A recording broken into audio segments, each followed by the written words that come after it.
Hola, pues mi nombre es Abigail García. Continuamos con el taller de Educación, Arte y Comunidad, Articulaciones para el Desarrollo de Proyectos. En este bloque número 4 de este taller, el eje de reflexión estará versando sobre lo comunitario. Entonces, para abordar este tema, contamos con la participación de Gerardo Covarrubias Valderrama. Él es candidato a doctor en Ciencias Sociales y Políticas por la Universidad Iberoamericana, es maestro en Filosofía Política por la UNAM y licenciado en Filosofía por la misma Casa de Estudios. Parte de su trayectoria, que es muy amplia, la ha desarrollado en la parte de gestión cultural y desarrollo comunitario. Es autor de varios libros, entre ellos Desarrollo Cultural Comunitario, Opciones para la Cohesión Social del 2011, Violencia y Cultura en México del 2012, ambos son editados en la colección Intersecciones del Consejo Nacional para la Cultura y las Artes, y es coautor del libro Globalización, Delito y Exclusión Social, una correlación a debate del 2014. Este libro es editado por el Instituto Nacional de Ciencias Penales, INACIP. Pues muchas gracias por tu participación, Gerardo. Vamos a iniciar esta charla. Seguramente a los participantes en este taller pues les será de gran utilidad escucharte. Iniciamos. ¿Cómo es que llegaste desde tu formación y desde tu propia práctica profesional al análisis y la reflexión sobre el desarrollo comunitario?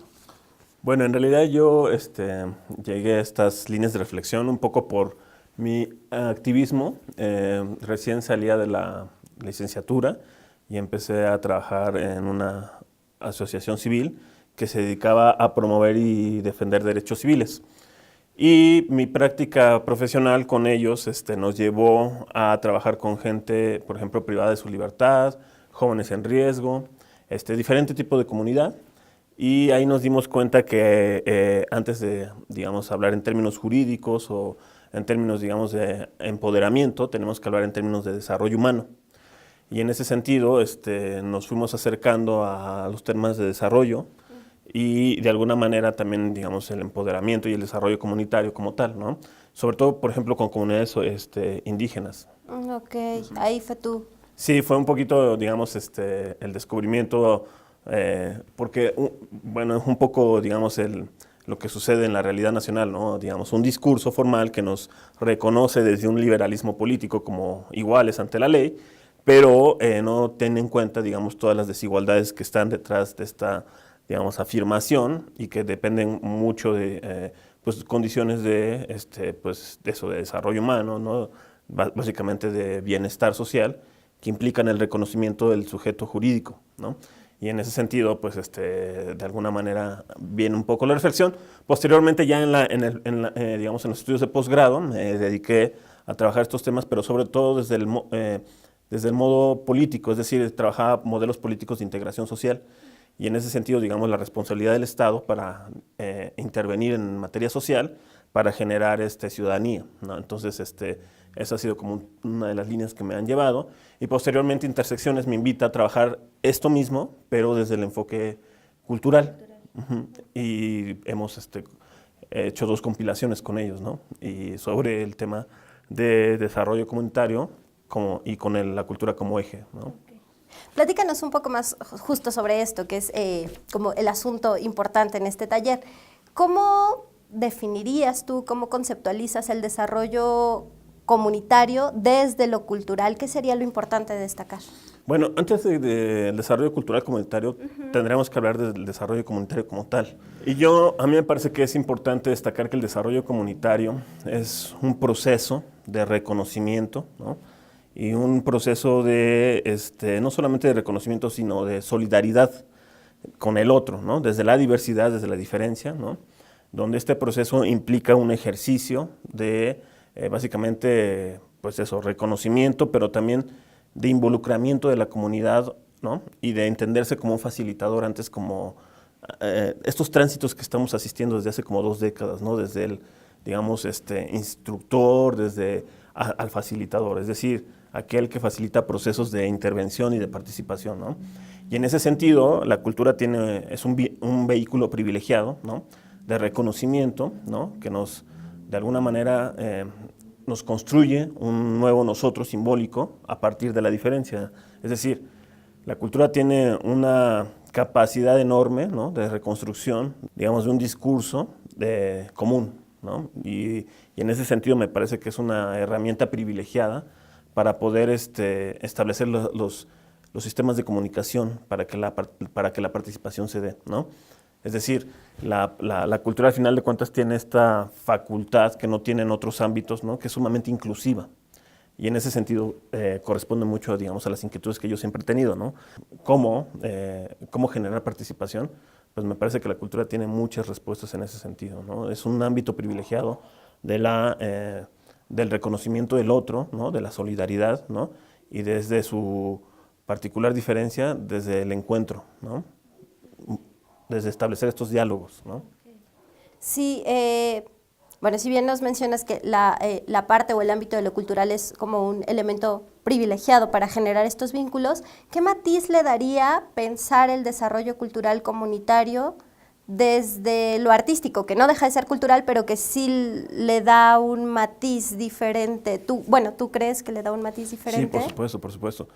Tiene, digamos, tiene como tres órdenes, ¿no? Digamos, el arte, bueno, la cultura en sus diversas expresiones artísticas tiene como esta capacidad incluyente, pero también un poco desde la coyuntura digamos, de la violencia que se ha suscitado a partir de hace algunos años, particularmente el 2006, y todas las consecuencias que tenemos a partir de ello.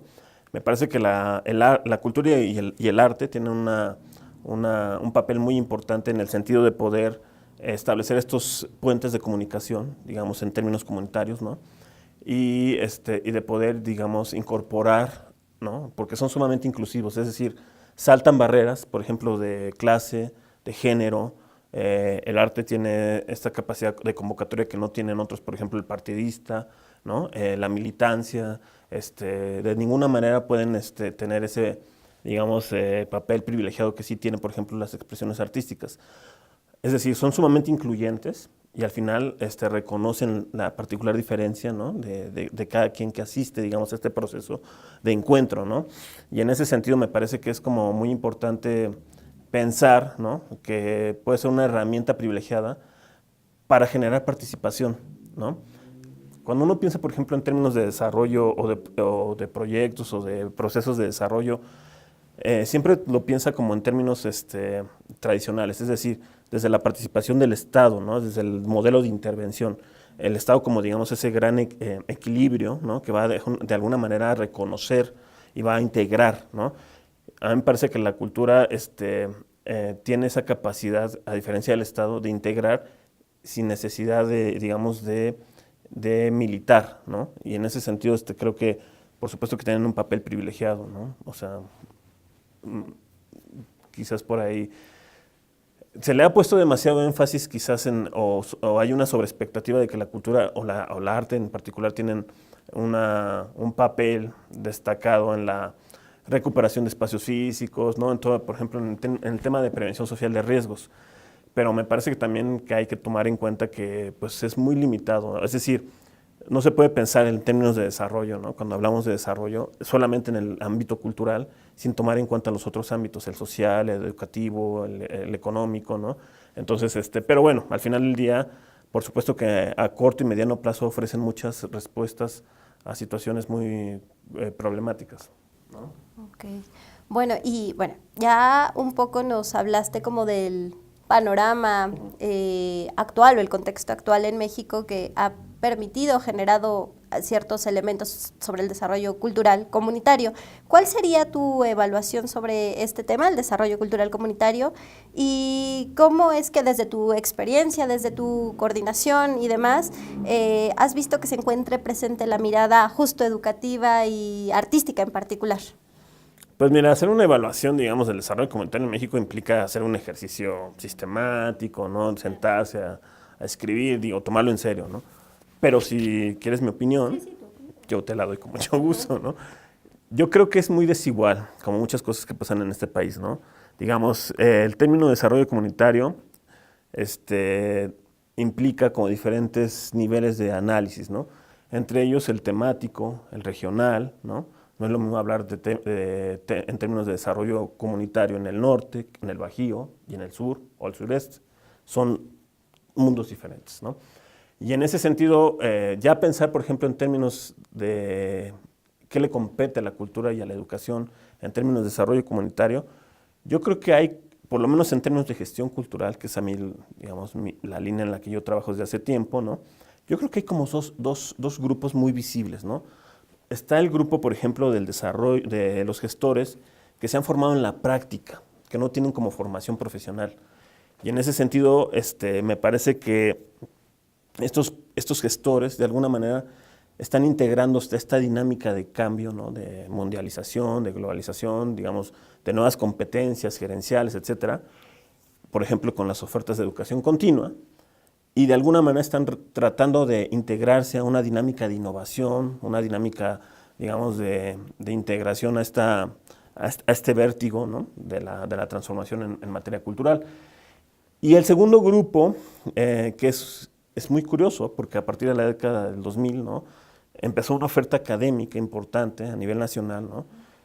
en materia de formación profesional para los gestores culturales como tal, y de alguna manera se están generando cuadros que están empezando a egresar, pero que no tienen contacto, por ejemplo, con la operación, ¿no? Entonces están, digamos, los gestores que vienen en la práctica y los gestores que vienen, los cuadros que vienen, digamos, formados profesionalmente, que no tienen vinculación con la práctica. Que esto me parece ocurre también en todas las currículas, ¿no? Es decir, ¿cómo vinculas a los nuevos cuadros a la cuestión práctica? ¿Cómo vinculas, por ejemplo, a los nuevos cuadros con el sistema productivo, ¿no? En materia cultural me parece que está sucediendo algo similar. Y en ese sentido hay como 3 retos fundamentales. El primero tiene que ver con este asunto de enfrentar una sociedad cada vez más compleja, ¿no? más diferenciada, las famosas sociedades postindustriales, ¿no? y que demandan, digamos, ciertas herramientas mínimas, por lo menos de investigación social, es decir, tener buenos diagnósticos, ¿no? saber dónde estás incidiendo, saber cuál es tu rango, cuáles son tus alcances, ¿no? De alguna manera demandan como ciertas, pues eso, competencias profesionales que, digamos, el primer cuadro de gestores que se formaron en la práctica no tienen, ¿no? Y algunos de ellos tienen el interés en formarse, pero en realidad ya tienen una dinámica propia, entonces es solamente como algo accesorio.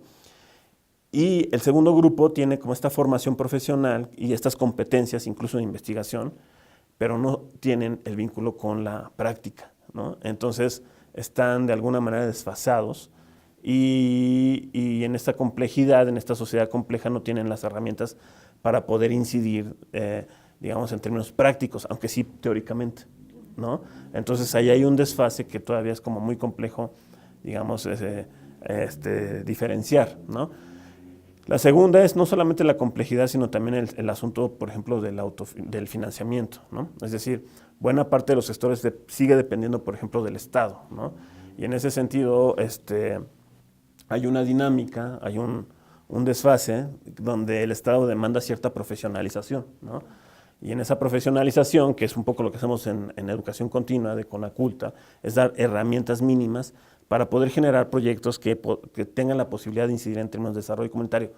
Un poco también responde a la coyuntura de la violencia inédita que vive este país desde el 2006 por lo menos, ¿no? Y que paradójicamente es un área de oportunidad para el ámbito cultural, ¿no?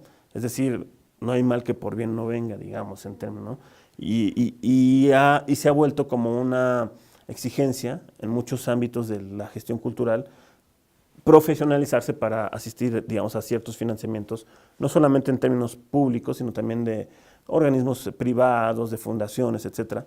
Y yo creo que ahí hay todo también un área de oportunidad que tanto el gestor, digamos, formado como en la práctica comparten, ¿no? Es decir, cómo generar proyectos autosustentables, autogestivos, ¿no? Es una de las grandes, digamos, tareas o retos que tiene el gestor cultural por lo menos en este decenio, ¿no? En esta década como tal. Y por último, yo le agregaría el término un poco pues sí, de la dependencia, pero también un poco de la globalización, ¿no? Es decir, cómo se corresponde en una sociedad, digamos, incorporada, ¿no? En términos globalizados a ciertas dinámicas profesionales. Es decir, hay como una exigencia, ¿no? Para los gestores en ambos, tanto los formados como los de la práctica, ¿no? de poder incorporarse, ¿no?, al ámbito internacional y no tener competencias para ello, ¿no? Entonces, ¿qué tiene también que ver con el asunto del financiamiento, ¿no? Yo creo que esos son como los tres retos y, por supuesto, la desconfianza profunda, ¿no?, que existe en este país, que es uno de los temas que tratamos en el primer tomo de Intersecciones, ¿no? La desigualdad y la profunda desconfianza, digamos, es como el tema de prevención social de riesgo, ¿no? O sea, no hay panaceas, se tiene que intervenir estructuralmente para poder, de alguna manera, incidir en términos de desarrollo. Si tú no tienes un proyecto, ¿no?, que eso también es algo curioso en los gestores culturales, porque cada vez asistes más a ver a los gestores culturales capacitándose, formándose en metodologías de intervención, ¿no?, multidisciplinarias, pero que de alguna manera pues, exceden un poco también el papel de gestor cultural, que es un poco la crítica que hay también en el ámbito cultural. O sea, no se puede achacar a la cultura el asunto de la reconstitución del tejido social, que básicamente en términos muy sencillos o coloquiales es la convivencia, ¿no? ¿Cómo generas convivencia? Por supuesto que la cultura y el arte son vehículos privilegiados, pero no son los únicos. Tienes que de alguna manera invertir en educación, en desarrollo, ¿no?, en desarrollo social, ¿no? Y si no haces como un programa integral, va a pasar lo que ha pasado desde hace por lo menos 3 sexenios, es decir, intervenciones aisladas que no tienen interconexión, que no tienen planeación, que no tienen política transversal, ¿no?, etcétera. Oye, Gerardo, para cerrar un poco esta charla que estamos teniendo, ya nos hablaste de los retos, un poco de algunos elementos de corte teórico e histórico sobre el desarrollo cultural comunitario. ¿Qué recomendarías tanto a promotores, gestores culturales, pero también a educadores y a artistas que están interesados en incidir en un proceso de desarrollo cultural comunitario? ¿Qué les recomendarías para que justamente no sea un proceso aislado, para que realmente haya como una incidencia e integración de la comunidad donde están trabajando?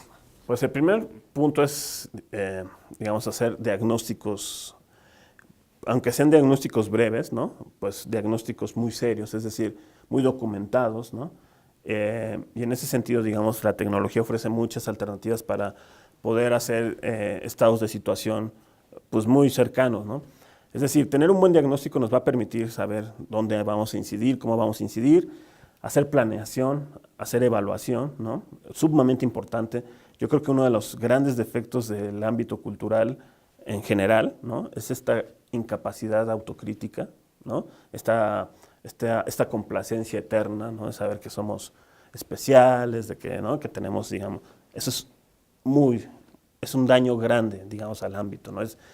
Realmente afecta nuestra capacidad autocrítica y en ese sentido también la posibilidad de que otros campos, por ejemplo, la administración, incluso la contabilidad, ¿no?, que ahora con todas estas, de alguna manera, digamos, políticas fiscales, ¿no?, es uno de los, no lo mencioné, pero es uno de los grandes retos en lo micro para los gestores culturales.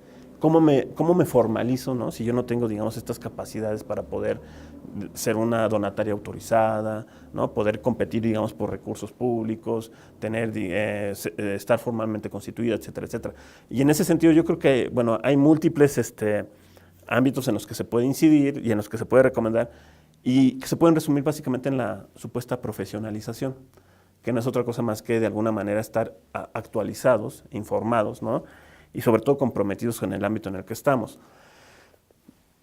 No hay como recetas, eso depende, digamos, de la vocación, digamos, ¿no?, de la entrega, del compromiso de cada quien, pero me parece que si se toma en serio es un área de oportunidad muy grande, como decía Canclini hace algunos años, ¿no?, sigue siendo, ¿no?, los científicos sociales nos dedicamos a llamar la atención sobre este campo, ¿no?, de esta posibilidad, esta área de oportunidad que tiene una potencia, ¿no?, que es una herramienta privilegiada para poder generar inclusión social en contextos tan fragmentados, ¿no?, en contextos tan desiguales como el mexicano, ¿no? Entonces, yo supongo que por ahí podría ser una de las líneas, ¿no?, donde se puede trabajar durísimo, ¿no?, o de alguna manera muy seria, pero sí, o sea, hay como, digamos, muchas herramientas. Y en ese sentido, la capacitación ofrece una alternativa, ¿no?, y bueno, pues estar muy conscientes de que pues también desde el lado de la academia pues no solamente es el discurso, sino también el valor de afrontar, digamos, gestión, y que eso es también desde nuestro ámbito como un reto, ¿no? el académico tradicional no innova, no se incorpora, digamos, a la gestión por ciertos prejuicios y en realidad está dadas las condiciones para que nosotros también intervengamos y tengamos como buenos resultados. Muchísimas gracias, Gerardo, por tus aportaciones. En verdad, será importante para los participantes de este taller. Muchas gracias. Bueno, pues contamos con la participación de Gerardo Covarrubias. Nos da múltiples elementos para pensar el desarrollo cultural comunitario desde una óptica teórica, académica, histórica, y pues les recomiendo revisar las lecturas y las actividades previstas para este bloque. No olviden que vamos a continuar con este taller. En el siguiente bloque vamos a hacer una entrevista que complementa esta participación de Gerardo y pues continuamos. Muchísimas gracias.